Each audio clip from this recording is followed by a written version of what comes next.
اللہ پاک تمہاری ساتھ ساتھ ہے، وہ ہر چیز کو دیکھتا جائے گا، وہ ہر چیز تمہاری دیکھے گا۔ چنانچہ تاریخ شاہد ہے، ابن حشام نے لکھا ہے، ابن خلدون نے لکھا ہے اور کئی مورخین نے لکھا ہے کہ جب مسلمان کرنل نے اپنی فوج کو قرآن کی 2 آیتیں سنائی اور اس کے بعد حکم دیا چلو، تمام کا تمام لشکر چل رہا ہے، ادھر ڈھول بجا، دھماکے بجے، گانا شروع ہوا، گانا بجانا شروع ہوا، ساری فوج نکل گئی، سارا لشکر چلا گیا۔ لڑکیوں نے دیکھا کہ یہ تو ختم ہو گئے، نیچے آواز دے کے کہنے لگی اور جانے والوں یہ ساری فوج کئی اندھوں کی فوج تو نہیں، یہ حسن کا نظارہ اور یہ ڈانس اور یہ آواز، ہم ناچ ناچ کے تھک گئی، کوئی سر نہیں اٹھاتا۔ اور آج دیکھ لیں آپ، ہر گھر کے اوپر وہ لگا ہوا ہے ایریل، لعنت کا ایریل لگا ہوا ہے، لعنت کا۔ حاجیوں تم کیا کہتے ہو کہ ہمارے گھر کا اس میں کیا بگڑے گا؟ خدا کی قسم وہ بگڑتا ہے، وہ دیمک لگتی ہے، وہ تباہی پھرتی ہے، تمہیں پتہ بھی نہیں چلتا۔ تم نے کیا سوچ رکھا ہے؟ مسلمان کرنل کے حکم پہ ساری فوج نکل گئی، ناچنے والی گانے والی لڑکیاں عیسائیوں کی حیران ہے، کیا ہوا؟ لاکھوں کی تعداد میں فوج گزر گئی، کوئی نگاہ اٹھا کے نہیں دیکھتا۔ ایک مسلمان سپاہی گزرتا گزرتا نیچی نظریں کیے کہنے لگا سر کیسے اٹھائے، نگاہ کیسے کوئی اٹھائے گا؟ یہ سارے کے سارے اللہ کا قرآن سن کر آئے ہیں۔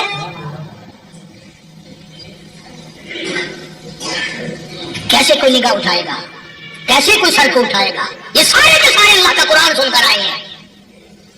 ان کا عمل ہوا نا قرآن پہ، ان کے عمل کا کتنا بڑا اثر پڑا۔ مورخین نے لکھا، ابن حشام لکھتا ہے عیسائی لڑکیوں نے چھلانگیں لگا دی، کوٹھی سے نیچے آ گئی، کہنے لگی او مسلمانوں وہ قرآن ہمیں بھی سنا کے جاؤ جس میں اتنی اسپرٹ ہے، اتنی طاقت ہے، جو حسن کے نظارے سے روک دے، جو گانے بجانے سے روک دے۔ یہ تو آدمی کے دل کا سکون ہے، نہ گانا سنتے ہو نہ حسن کا نظارہ کرتے ہو، جاتے والے یوں نہ جاؤ، ہمیں بھی وہ قرآن سنا کے جاؤ۔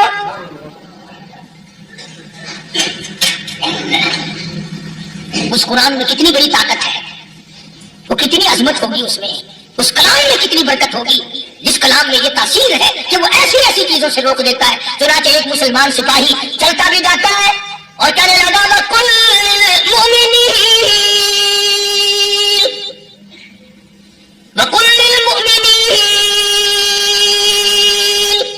قرآن کی آیت پڑھ کے سنائی، سینکڑوں نہیں بے شمار لڑکیاں ایک مسلمان کی زبان سے اللہ کا قرآن سن کے کہنے لگے ہو جانے والوں چھوڑ کے نہ جاؤ، ہمیں بھی کلمہ پڑھاؤ۔ جتنی بھی وہ ناچنے گانے والی تھی تمام کی تمام کلمہ پڑھ کر مسلمان بن گئی۔ اور مورخین نے لکھا ہے آخری دم تک قرآن کی شہدائی اور دیوانی بن کے گزری ہے۔ پھر وہ لڑکیاں جو رات دن حسن و جمال کا پیکر بنی رہتی تھی، علماء نے لکھا ہے جب موت آئی ایک ایک کے بدن میں کپڑے لباس میں موت آئی تو 50-50 ٹانکی لگی ہوئی۔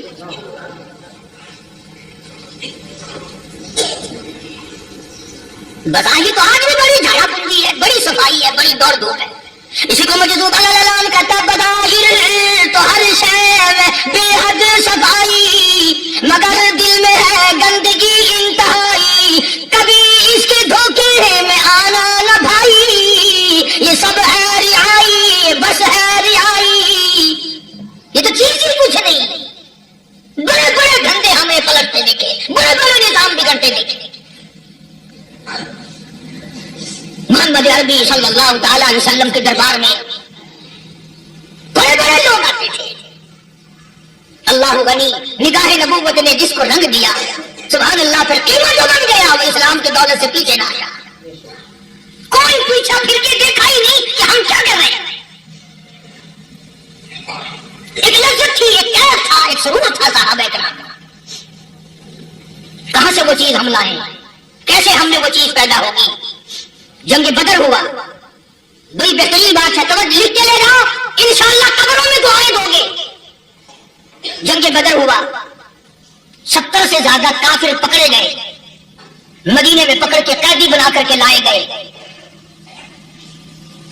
تنگ دستی کا زمانہ ہے، 1 سال بھی ہوا مسلمان گزر کے آئے تھے، مار کھا کے آئے، پریشان ہو کر آئے، دھن دولت چھوڑ کر لٹا کر آئے، ان کے پلے کیا تھا؟ شام کا وقت ہوا، مدنی کریم صلی اللہ تعالی علیہ وسلم نے مسجد کے دروازے میں کھڑے ہو کر اعلان فرما دیا، کون ہے جو میرے مہمانوں کو کھانا کھلائے؟ اور وہ مہمان کو شہنشاہ نہیں تھے، ہیں بھی کافر، ہیں بھی اسلام کے دشمن، آئے بھی صحابہ کرام کو مارنے، میدان جنگ سے پکڑ کے لائے گئے، جنگی کہتی ہیں اس نبی کی طرف کبھی وہ کیا کر جس نبی کا تو غلام ہے، امتی بڑا پھرتا ہے۔ فرمایا کون ہے جو میرے مہمانوں کو کھانا کھلائے؟ صحابہ کرام میں سے کسی نے 2 پکڑ لیے، کسی نے 1 کو ساتھ لے لیا۔ ایک بنیادار سا غریب سا صحابی ہے، اس نے ساتھ لے لیا ایک مہمان اور گھر لے کے گیا، بیوی کو کہنے لگا کہ کھانا کتنا ہے؟ کہ بس 1 آدمی ہوگا، ہے 1 آدمی کافی ہوگا۔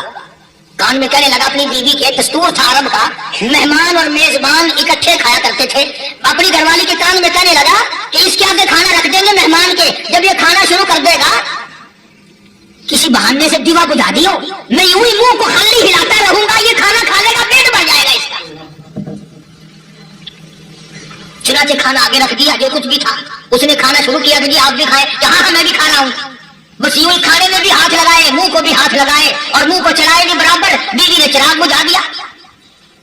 یہ عمل تو صحابی کر رہا اپنے گھر میں، ادھر قرآن کریم نازل ہو گیا محمد کریم صلی اللہ علیہ وسلم کے ساتھ میں، فرمایا وَيُؤْثِرُونَ عَلَىٰ أَنفُسِهِمْ وَلَوْ كَانَ بِهِمْ خَصَاصَةٌ وَمَن يُوقَ شُحَّ نَفْسِهِ فَأُولَٰئِكَ هُمُ الْمُفْلِحُونَ۔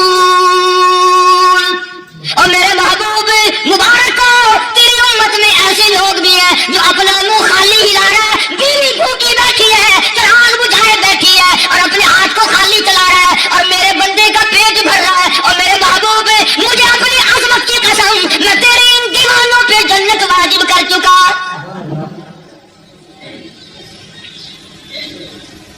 اب حضور صلی اللہ علیہ وسلم نے تو ان کو نہیں سکھایا تھا کہ تو جا کے ایسا کرنا، قدرتی مزاج ایسا بنا دیا تھا۔ ایک اور موقع ہے مدینے پاک میں، جنگی قیدی اور جگہ سے اسی طرح سے آئے، ایک صحابی ایک اور آدمی کو، جنگی قیدی کو کافر میں گھر لے گیا، بیوی کہنے لگی کہ 1 ہی آدمی کا کھانا ہے بس، انہوں نے کہا اس کو دے دو۔ وہ کافر جنگی قیدی کہنے لگا جی آپ بھی کھائیں، کہنے لگا بھی بات ہے صاحب 1 آدمی کا کھانا ہے، تو کھانا کھا، میں درخت کے پتے چبا لیتا ہوں۔ وہ کہنے لگا میں کھاؤں گا پتے، انہوں نے کہا تو رئیس آدمی ہے مکے کا، میں پرانا غریب ہوں، مجھے پتے چبانے کی عادت ہے، تیرے پیٹ میں درد نہ ہو جائے، میں عادی ہوں پتے چبانے کا۔ اس نے پتے چبا لیے، کافر مسافر اور مہمان جو تھا جنگی قیدی اس کو کھانا کھلا دیا۔ دوسرے دن پھر ایسی نوبت آئی، اس نے کہا آپ بھی میرے ساتھ کھانا کھائیں گے؟ کہ نہیں بھائی تو کھا، میں پتے چبانے کا عادی ہوں۔ 2 دن تو اس کافر نے کھانا کھا لیا، اور جب تیسرے دن اس کے آگے کھانا آیا، انہوں نے کہا بھائی تو ہی کھا، بس اتنا ہی کھانا ہے، میں تو میاں بیوی ہم تو پتے چبا لیں گے۔ اور کہنے لگا